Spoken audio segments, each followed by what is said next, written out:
ये चित्त, मानस और काल, इसका हम्म, हमने जो प्रथम अध्याय था वो हमने पढ़ा। हाँ ये है 20वीं, हाँ 21वीं सदी सदी है किसकी। है किसके। अभी हम्म हम देखेंगे अपना अध्ययन भी हम्म विदेशी दृष्टि से। हम्म हम्म सहज भारतीय चित्त मानस काल को समझने के कई मार्ग हैं।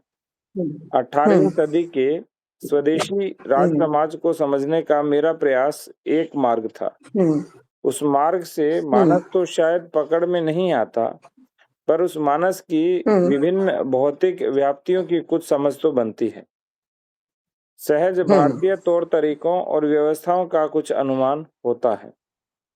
हम्म अपने साधारण लोगों को जानना, वे कैसे हम्म जीते थे, किस प्रकार हम्म बातें करते थे, अलग अलग हम्म परिस्थितियों से कैसे निपटते थे, कैसा व्यवहार करते थे, हम्म यह सब देखने हम्म समझने का प्रयास करना भारतीय चित्त हम्म मानस और काल को पकड़ने का हम्म एक हम्म और मार्ग है।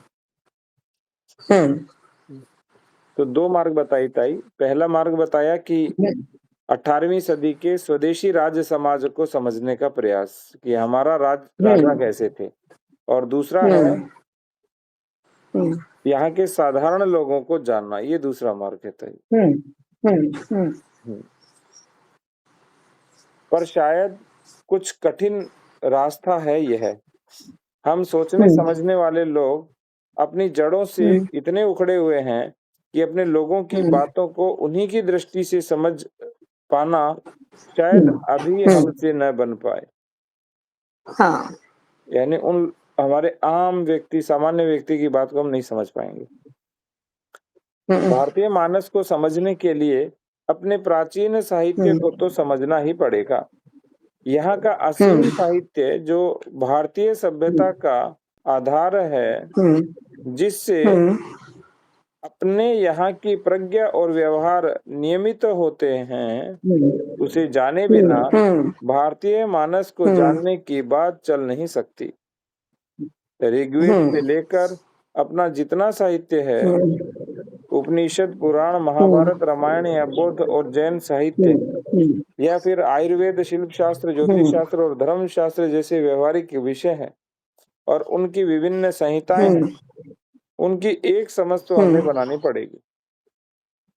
इस सारे साहित्य से इस देश के मानस का और उसकी विभिन्न राजनीतिक, सामाजिक, आर्थिक और तकनीकी व्याप्तियों का चित्र उभरता है। वह चित्र समय समय पर कैसे बदलता संवरता है, इसका एक मोटा अनुमान तो हमें करना पड़ेगा। ऐसे किसी अनुमान के बिना अपने को समझने की प्रक्रिया आरंभ हो ही नहीं सकती। कम से कम बुद्धि पर आधारित प्रक्रियाएं तो ऐसे ही चला करती हैं। ज्ञानातीत कोई रास्ता हो तो उसकी बात अलग है। तो ताई तीसरा ये है कि भारतीय साहित्य को समझना, और चौथा भारतीय साहित्य के आधार पर हमारा राजनीतिक, सामाजिक, आर्थिक और तकनीकी और देश का मानस कैसा बना था उसको समझना। चार चीजें हो गई थी कल रात्रि में हमने। ताई। जी ताई। हाँ ना, आप बोलिए। ताई कल रात्रि में हम उपनिषद गंगा का प्रथम धारावाहिक देख रहे थे। हाँ तो उन्होंने प्रथम। कहा कि हाँ, प्रथम धारावाहिक ताई। हाँ हाँ तो उसमें संस्कृत के विषय में आया हुआ था। तो जो नरेंद्र लड़का था वो अपने पिता से बहस कर रहा था। हाँ हाँ हाँ तो अंत में उसे भी अपना स्वाभाविक ज्ञान हुआ जब उसके पिता ने उसे टोका। तो उसके पिता ने अपने एक विद्यार्थी के सामने जब आरंभ की तो उन्होंने कहा कि यदि भारत को जानना है तो उपनिषद को सबसे पहले जानना पड़ेगा। और उपनिषद क्या है? उपनिषद स्वयं को जानने की यात्रा है। और उन्होंने कहा स्वयं को समझे बिना आप दूसरों को नहीं समझ सकते, भारत को समझ ही नहीं नहीं, सकते। हाँ बिल्कुल बिल्कुल। जी ताई, अभी आप बता रहे थे हमारे ताई।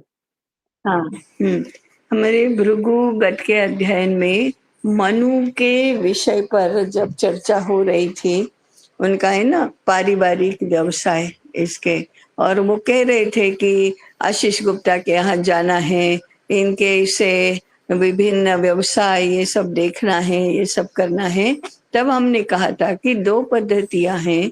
एक तो आप देश भर में यात्रा करो, विभिन्न प्रकार के लोगों को मिलो, विभिन्न व्यवसायों की परंपरा क्या है वो जानो, डॉक्यूमेंट आधारित और सर्वेक्षण आधारित ये करो।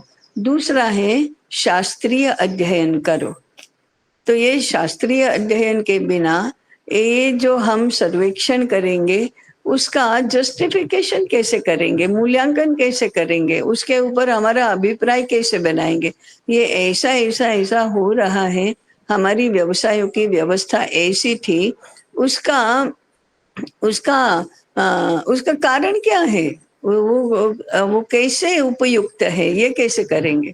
तो शास्त्रीय अध्ययन बहुत आवश्यक है हमारे इतिहास का, हमारे ज्ञान के इतिहास का, और उस ज्ञान के आधार पर समाज व्यवस्था कैसी बनी थी ये जब तक नहीं जानेंगे, हमारे व्यवसायों की व्यवसाय कैसे विकसित हुए थे ये जब तक हमें नहीं पता चलेगा, तब तक केवल सर्वेक्षण के आधार पर नहीं हो सकता। यही हम भी बता रहे थे।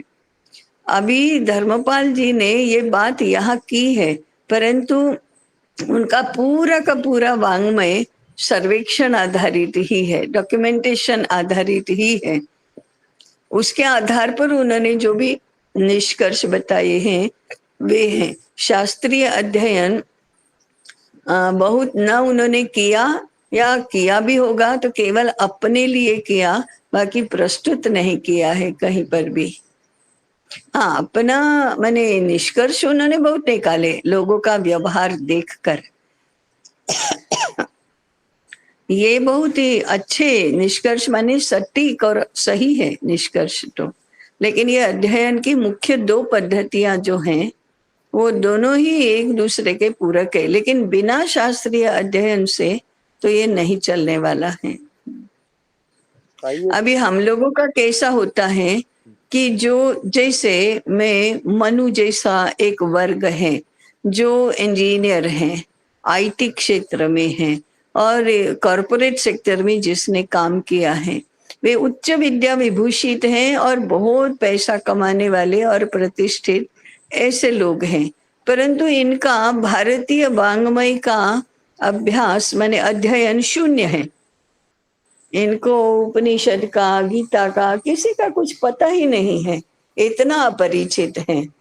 तो ये जो डिस्कोर्सेस चलते हैं फिर तो इसमें आधार भारतीय नहीं होता, फिर वो उसी शब्दावली में, उसी टर्मिनोलॉजी में, उन्हीं सिद्धांतों के आधार पर ये सब करते हैं।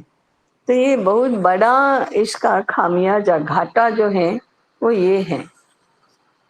फिर अगर उपनिषदों का और गीता, रामायण आदि का अध्ययन शुरू करते हैं तो उनका जो इंजीनियर का मानस होता है वही मापदंड प्रयुक्त होते हैं।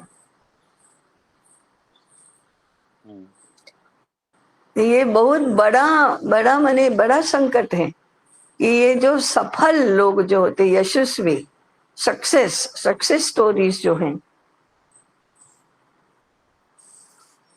वे कैसे भी नहीं ये कर सकते। हाँ ठीक है। भाई जो हाँ। सबसे बड़ी चीज है जो मैंने अभी समझी भी इतने दिनों में, चाहे आप भारत यात्रा करो नहीं करो, सर्वेक्षण करो या नहीं करो, वो आवश्यक ही नहीं है। आपको सबसे पहले तो जैसे हम ब्रह्मचर्य अवस्था में थे, उस अवस्था में शास्त्रीय अध्ययन बहुत कस कर होना चाहिए आपका। फिर बिल्कुल उसके बाद कस आप कर जो होना चीजें चाहिए। होंगे तो अब सब सही हो जाएगा। हाँ, तब आपको इंटरप्रेट सही ढंग से करोगे ना, फिर देखने की दृष्टि भी आएगी, आकलन करने की भी दृष्टि आएगी, और आप सही अर्थ में उनका विश्लेषण कर पाएंगे, मूल्यांकन कर पाएंगे।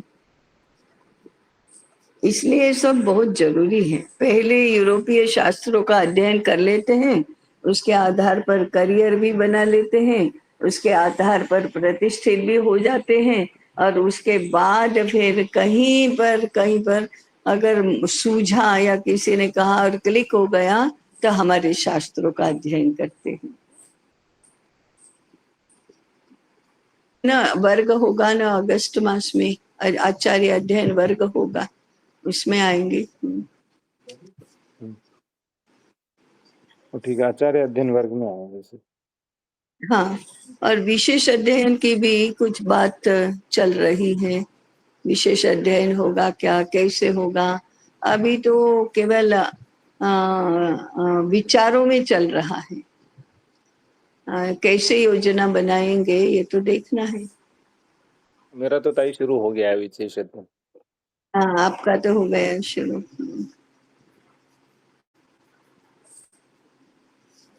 कितना अच्छा है। और ताई उन्होंने पूछा इतना बड़ा घर कैसे चलता है, हम्म। उसमें ये भी आता है कि इतना बड़ा घर चलता कैसे है। हाँ, चलता नहीं, इसका विचार करना चाहिए। अब देखो, चाणक्य में भी जितने भी गुरुकुल बताए हैं, आचार्य चाणक्य का है, आचार्य अजय का है, तो ये सारे बहुत अच्छे हैं। मैंने अभावों में रहने वालों के नहीं लग रहे हैं ये घर, और फिर भी निशुल्क ही है, तो कैसे चलते होंगे, इसके ऊपर ही विचार करना चाहिए हमको। तक्षशिला देख रहे हैं, कितना कितना विस्तार है उसका, फिर भी निशुल्क चलता है। वो अभावों वाला है ही नहीं वो। तो हमारे यहाँ मैंने शिक्षक बिल्कुल दरिद्र रहता था, गुरुकुल अभावों में चलते थे, ऐसा तो नहीं दिखाई देता कहीं पर भी। हम वशिष्ठ मुनि का गुरुकुल, उसकी ये आश्रम की करें, 1000 शिष्यों के साथ विश्वामित्र आए, तो उनके निवास और भोजन की व्यवस्था हो गई, कैसे हुई होगी। उनके यहाँ कामधेनु है, मैंने क्या है फिर, कामधेनु है, कैसे आ गई कामधेनु। और जब उन्होंने जबरदस्ती कामधेनु को ले जाना चाहा तो 1000 सैनिक भी आ गए। तो ये सब क्या है, केवल केवल कल्पना थोड़े हैं, केवल दंत कथा थोड़े हैं, मिथ थोड़े हैं, कपोल कल्पित थोड़े हैं, ये तो वास्तविकता है। और उसका बेटा प्रसिद्ध नहीं हो रहा था नरेंद्र, लेकिन जैसे ही हाँ अपने पर आया, यानी अपने हाँ स्वयं जो उसने आजीवन सीखा उस पे आया तो प्रसिद्ध हो गया। हाँ हाँ हाँ। हम्म। चलो ठीक है, आगे बढ़ो। अपने पुराने साहित्य को देख समझकर अपने चित्त और काल का एक चित्र बनाना और उस चित्र में आधुनिक विश्व और उसकी वृत्तियों को उपयुक्त स्थान देने का काम हम नहीं कर पा रहे हैं। ऐसा नहीं है कि भारत के पुराने साहित्य पर कोई काम ही न हो रहा हो। अनेक भारतीय विद्या संस्थान विशेष रूप में भारतीय ग्रंथों को देखने और समझने के लिए बने हैं। अनेक ऊंचे विद्वान लंबे समय से इस काम में लगे हैं, पर जो काम हो रहा है वह तो जो होना चाहिए उससे ठीक उल्टा हो रहा है। ये एकदम सही, सारी बातें एकदम सही है, ऐसा ही हो रहा है। तो एक और इसमें लगाया कि हमें अपने राजनीतिक, सामाजिक, आर्थिक और तकनीकी नहीं, बातों के आधार पर गड़बड़ गड़बड़ गड़बड़, आपका ये सुनाई नहीं दे रहा है ठीक से। अब आ रहा है ताई? हाँ, अब आ रहा है। तो पांचवी बात यह है कि आधुनिक विश्व और उसकी वृत्तियों को भारत के परिप्रेक्ष्य में समझना है, जो हम बार बार बात करते हैं। अपनी दृष्टि से अपने और आधुनिक विश्व को समझने के बजाय आधुनिकता की दृष्टि से अपने साहित्य को पढ़ाया जा रहा है। अपने काल के संदर्भ बिल्कुल में सही, हम जो बोलते हैं हमेशा वही है। अपने काल के संदर्भ में 20वीं सदी को समझने के बजाय 20वीं सदी के संदर्भ में अपने काल में से कुछ समसामयिक ढूंढने का प्रयास हो रहे हैं। हाँ हाँ हाँ, बिल्कुल सही। तो यही हो रहा था, 20वीं सदी के संदर्भ में हमारा क्या है, जो कल भारतीय मानस शास्त्र मैंने आपको बताया वो वैसा ही था। वही वही, हाँ वही वही।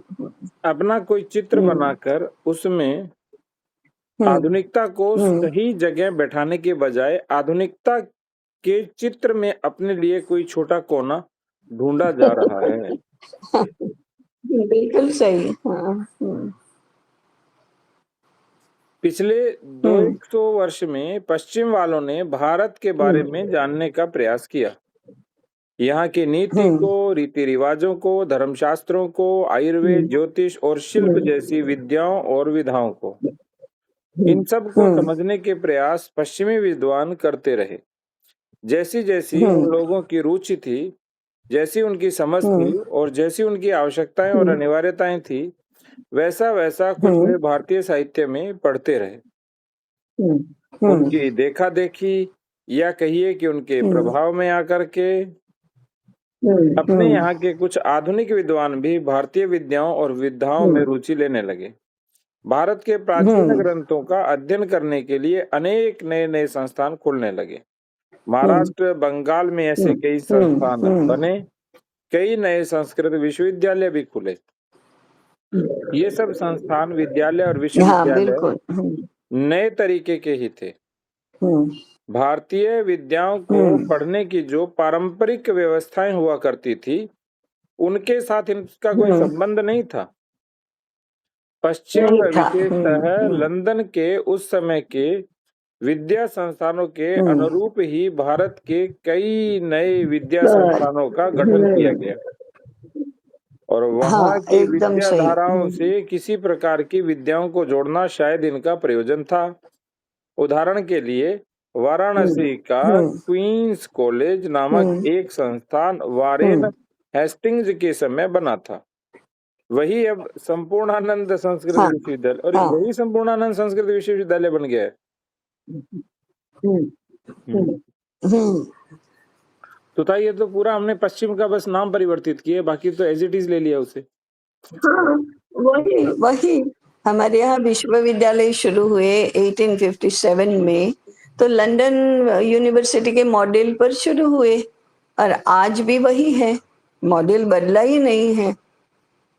यूनिवर्सिटी एक्ट वैसा का वैसा है, यूनिवर्सिटी का मॉडल वैसा का वैसा है, और कंटेंट, विषय वस्तु तो वही की वही है, विचार वही का वही है। एक अक्षर भी उसमें बदल नहीं हुआ है, एक रेखा भी एटीट्यूड की बदली नहीं है। भारतीय और हम कहते हैं विकसित, हाँ विकसित भारत, और हमारी एजुकेशन माने शिक्षा का इतना विस्तार फैलाव, सबके लिए शिक्षा, तो सबके लिए पश्चिम यही आया ना। हम्म ऐसा ही रोजगार, ऐसा ही अर्थ क्षेत्र, ऐसे ही कानून, ऐसा ही समाज शास्त्र, सब कुछ वैसा का वैसा ही है। ये बहुत अच्छा है हम्म था, ये सबके लिए शिक्षा, तो सबके लिए पश्चिम है इसका अर्थ। पश्चिम। हम्म।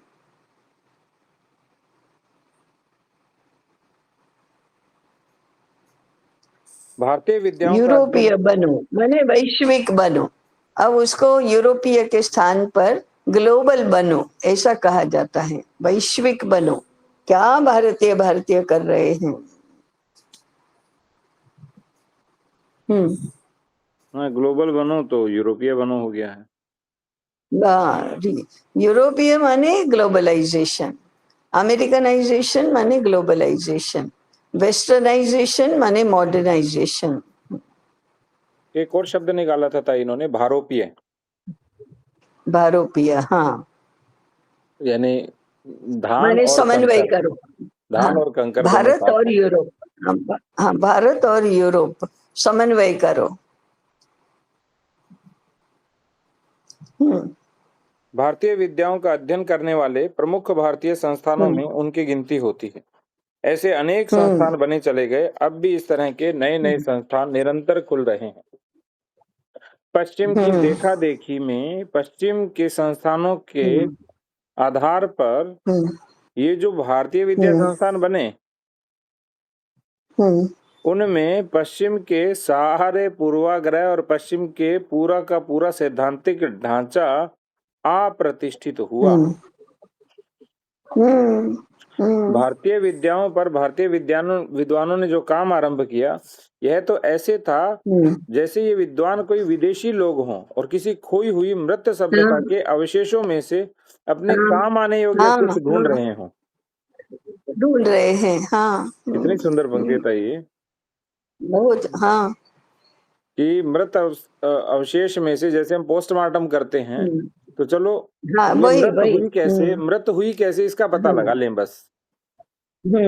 और हम इसको जैसे ही विदेशी उन्होंने लोगों जैसा व्यवहार कर रहे हैं। एंथ्रोपोलॉजिकल स्टडीज, इसी को एंथ्रोपोलॉजिकल स्टडीज कहा है। तो भाई एंथ्रोपोलॉजिकल स्टडी तो ये तो वेस्टर्न एंथ्रोपोलॉजिकल स्टडीज है। हाँ, तो वही चल रहा है अभी। ईस्टर्न भारतीय तो कहीं होता ही नहीं है, ऐसा बोलते हैं। जैसे मनोविज्ञान, तो भारतीय मनोविज्ञान होता ही नहीं है। भारत में मनोविज्ञान कभी रहा ही नहीं। यहाँ से शुरू करते हैं जबकि मनोविज्ञान के भारत का डिपार्टमेंट वाले। मनोविज्ञान सबका आधार बना हाँ, ज्ञान नहीं, का। वो तो है ही नहीं। भारत में तो दर्शन है, मनोविज्ञान है ही नहीं, ऐसा कहते हैं। मैंने योग दर्शन है ना, तो वो तो दर्शन है, मनोविज्ञान कहाँ है, ऐसा बोलेंगे। इनको भारत के किसी भी बात का परिचय ही नहीं है, पता ही नहीं है, तो वो ऐसा ही बोलेंगे। मैंने नहीं उदाहरण दिया था कि हम तिरुपति संस्कृत विश्वविद्यालय में पुनरुत्थान और तो तिरुपति के संयुक्त भारतीय शिक्षा शास्त्र का 2 दिन का परिसंवाद रखा था। तो वहाँ के जो थे प्राध्यापक शिक्षा विभाग के, वो क्या पढ़ा रहे थे, क्या उन्होंने पेपर प्रस्तुत किया मनोविज्ञान का, तो संस्कृत में फ्रॉबेल महोदय उक्तवान, पेस्टोलॉजी महोदय उक्तवान, ऐसे पढ़ा रहे थे, ऐसे ऐसे बोल रहे थे। माने थियरी किसकी पढ़ा रहे हैं, फ्रॉबेल की, पेस्टोलॉजी की, फ्रॉइड की, युंग की। ये मनोविज्ञान है, मनोविज्ञान के क्षेत्र में। और भाषा कौन सी है, संस्कृत। तो भारतीय शिक्षा मनोविज्ञान जैसा, हाँ, मानस शास्त्र पढ़ा रहे हैं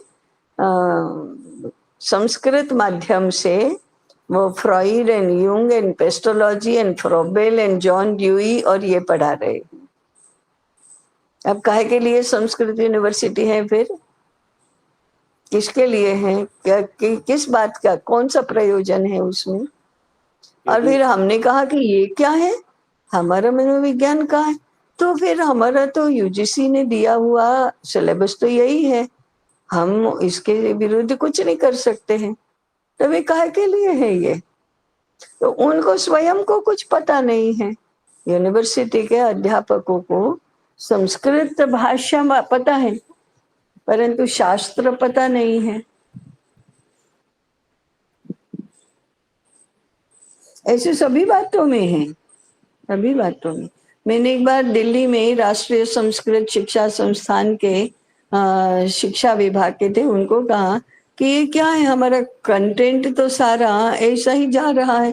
तो कहते ये हमारा काम थोड़े है, हमको तो शिक्षा शास्त्र की बात करना है। समाज शास्त्र में, अर्थशास्त्र में जो हमारी रीडर्स आती हैं, टेक्स्ट बुक्स आती हैं, उसमें यदि इन सब का है तो वो तो अर्थशास्त्र के अध्यापकों का काम है, समाज शास्त्र के अध्यापकों का काम है, हमारा काम थोड़े है। हमको तो वो जो बताएंगे वो हम पढ़ाएंगे। हाँ, हमें अध्ययन अध्यापन पद्धतियों के बारे में बताना है, तो वो तो शिक्षा मनोविज्ञान भी वही पढ़ा रहे हैं, फिलोसॉफी ऑफ एजुकेशन भी वही पढ़ा रहे हैं। तो ये तो हाँ हाँ हाँ यही लीनियर है ताई। हाँ, अपने अपने अतिरिक्त किसी का नहीं सोचना। हाँ, बस। चलो, ये क्या समय क्या हुआ, 7 बजे, 7:05 को पूरा ही करना है। हाँ, हमको जाना भी है के लिए। और कितना समय बाकी रहा है? यह काम वैसा ही था जैसा एंथ्रोपोलॉजी में होता है। लो, एंथ्रोपोलॉजी अभी पश्चिम हमने की कहा। ये आ ही गया, मैं तो लिखा मैंने एंथ्रोपोलॉजी स्टडी और आगे एंथ्रोपोलॉजी लिखा गया, मैंने ध्यान ही नहीं दिया। एंथ्रोपोलॉजी पश्चिम की एक विद्या है। इस विद्या के प्रामाणिक प्रवक्ता और धुरंधर विद्वान माने जाने वाले क्लोड लेवी स्ट्रोस के अनुसार इस विद्या की विषय वस्तु पराजित, पराधीन और खंडित समाज हुआ करते हैं। वो इस विद्या की विषय वस्तु ही होते हैं पराजित समाज। ये विषय वस्तु ये होता है। तो अभी भारतीय विज्ञान भारतीय विद्वान भारत के बारे में इसी प्रकार का अध्ययन कर रहे हैं। ये कितनी विधि वक्रता है देखो। यूरोपीय लोग तो भारत के बारे में इस प्रकार का अध्ययन करेंगे क्योंकि भारत पराजित भी है, पराधीन भी है, परंतु भारत के विद्वान भी यही करते हैं। तो हाँ आगे। विजेता समाज विजित समाजों का अध्ययन करने के लिए जो उपक्रम करते हैं वही एंथ्रोपोलॉजी है। एंथ्रोपोलॉजी की इस परिभाषा पर इस विद्या के विद्वत समाज में कोई विशेष विवाद नहीं है। लेवी स्ट्रॉस धाकड़ विद्वान है, इसलिए वे अपनी बात स्पष्ट कह रहे हैं। बाकी विद्वान भी इसी बात को घुमा फिरा कर कहते हैं। पर यह तो साफ ही है कि एंथ्रोपोलॉजी के माध्यम से अपने ही समाज का अध्ययन नहीं हुआ करता है। न पराजित और खंडित समाजों के विद्वान इस विद्या को उल्टा कर विजेता समाजों का अध्ययन करने के लिए इसे बरत सकते हैं। पर भारतीय विद्वान भारतीय सभ्यता पर ही एंथ्रोपोलॉजी कर रहे हैं। भारतीय साहित्य पर अब तक जितना काम हुआ है और जो हो रहा है यह ऐसा काम है या तो एंथ्रोपोलॉजी की जा रही है या पश्चिम के एंथ्रोपोलॉजिविदों के विषय में सामग्री जुटाई जा रही है। यानी हम अपने को तोड़ने के लिए सारा काम कर रहे हैं। इतना उन्हीं को दे रहे हैं। धड़ल्ले से चल रहा है, धड़ल्ले से चल रहा है। और यूपीएससी में तो प्रमुख विषय था। मैंने भी एक बार एंथ्रोपोलॉजी लेने का सोचा था। अरे वाह। क्योंकि मुझे राय दी गई थी कि आपके पास भूगोल है तो भूगोल के सबसे निकट एंथ्रोपोलॉजी रहेगा, तो इससे सरलता से यूपीएससी निकल जाएगी। अच्छा। हाँ, तो आपके यूपीएससी में तो ये चलेगा क्योंकि वो तो वही कर रहे हैं। सिस्टम ऐसी क्यों है? तो सिस्टम यही पानी पी पी कर सिस्टम बनी है ना, तो वही चलेगा। ऐसा अध्ययन करोगे तभी यूपीएससी क्लियर होगी, नहीं तो होगी ही नहीं। हाँ जी तो ऐसा नहीं है कि इस काम के लिए परिश्रम या बुद्धि न लगती हो। बहुत विद्वता और बहुत परिश्रम के काम अपने विद्वानों ने किए हैं। अभी कुछ वर्ष पहले महाभारत का टिप्पणी सहित एक संस्करण अंग्रेजी में क्रिटिक एडिशन बनकर तैयार हुआ। 40-50 साल का परिश्रम लगा होगा। ऐसे ही रामायण के संस्करण बने। वेदों और दूसरे ग्रंथों पर भी ऐसा ही काम हुआ। फिर अनुवाद हुए। संस्कृत, पाली, तमिल और बहुत सी दूसरी भाषाओं के ग्रंथों का अंग्रेजी अनुवाद हुआ। यूरोप की दूसरी भाषाओं में भी अनुवाद किए गए। यहाँ की भाषाओं में भी हुए।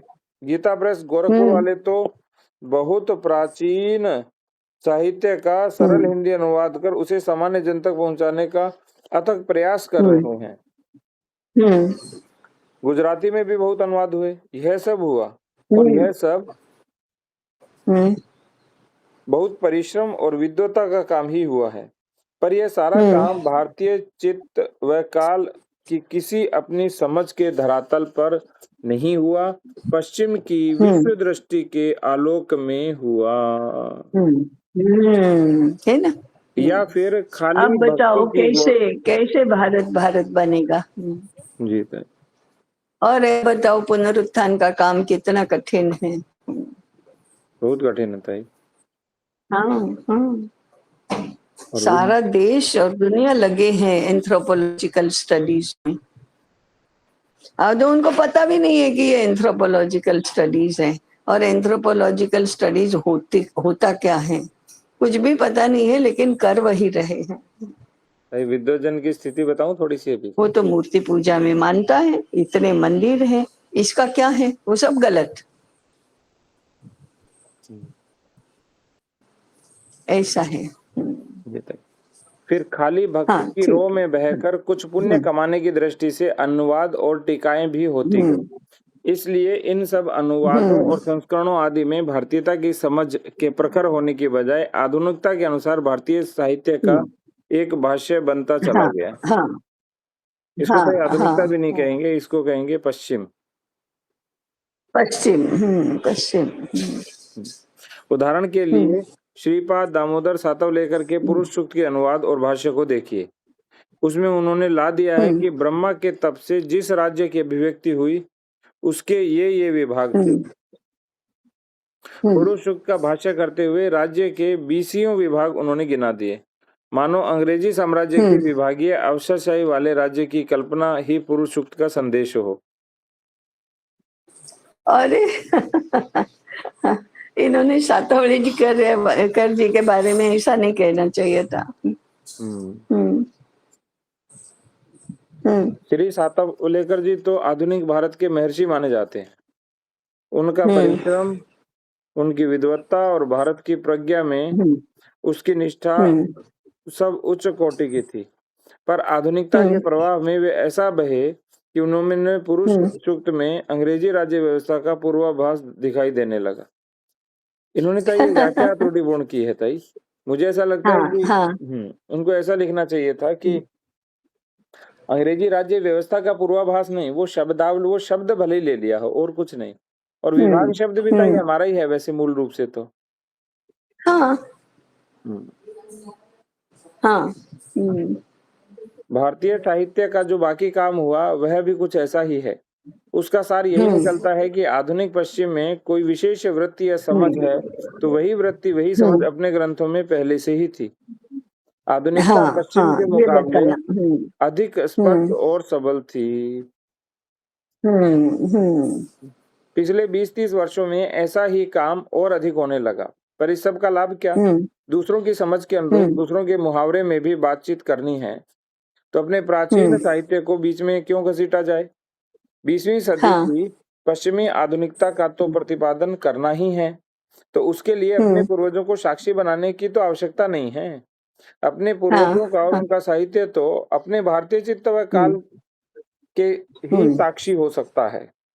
उन्हें पश्चिमी आधुनिकता का साक्षी बनाकर खड़ा करना अनाचार है। ये बहुत अच्छी बात की थी, यानी कुछ भी हमारा ये उनके अच्छा है। सापेक्ष हाँ, नहीं अच्छा है। हाँ है।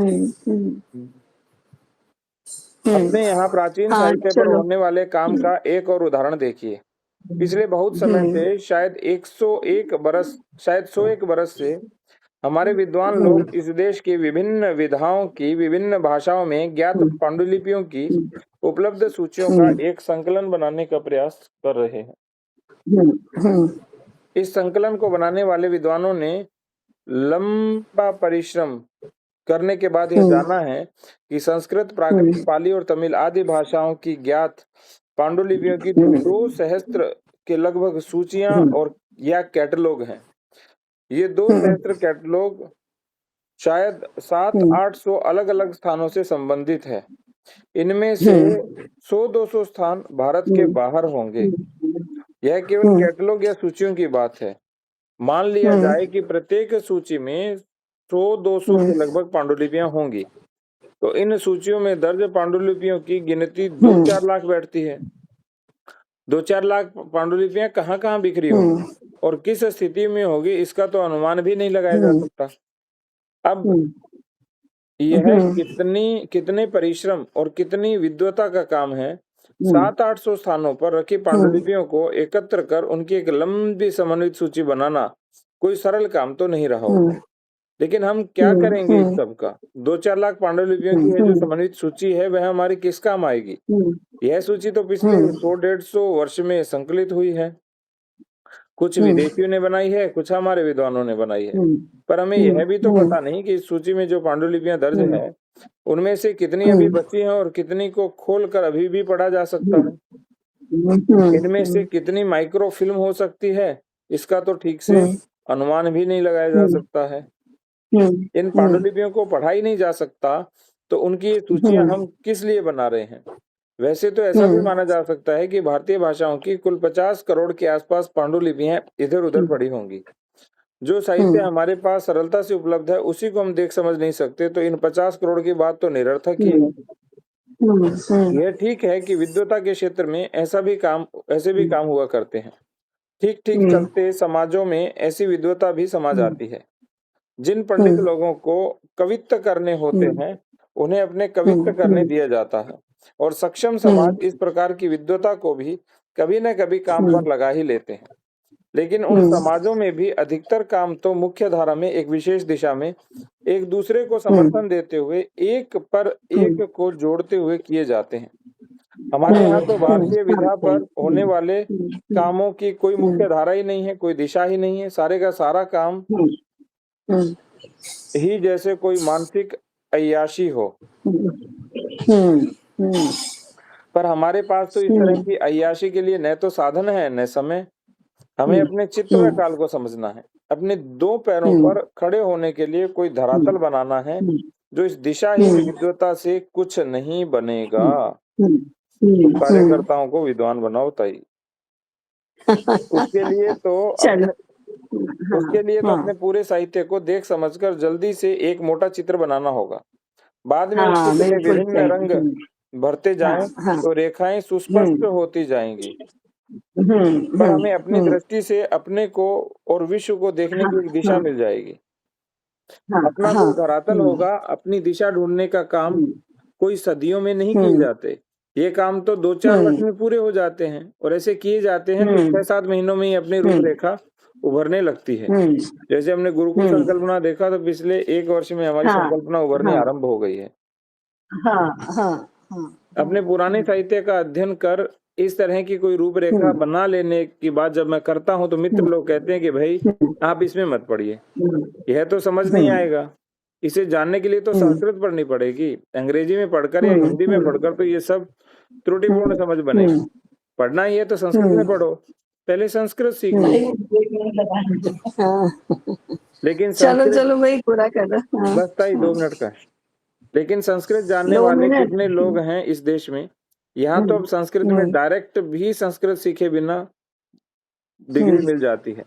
अंग्रेजी में प्रबंध ग्रंथ लिखकर ही संस्कृत की डायरेक्टरेट हो जाती है। अब संस्कृत पढ़ने वाले विद्वान तो शायद जर्मनी में ही मिलते हैं। जापान के भी कुछ विद्वान पढ़ते होंगे, रूस अमेरिका वाले भी शायद कुछ पढ़ते होंगे।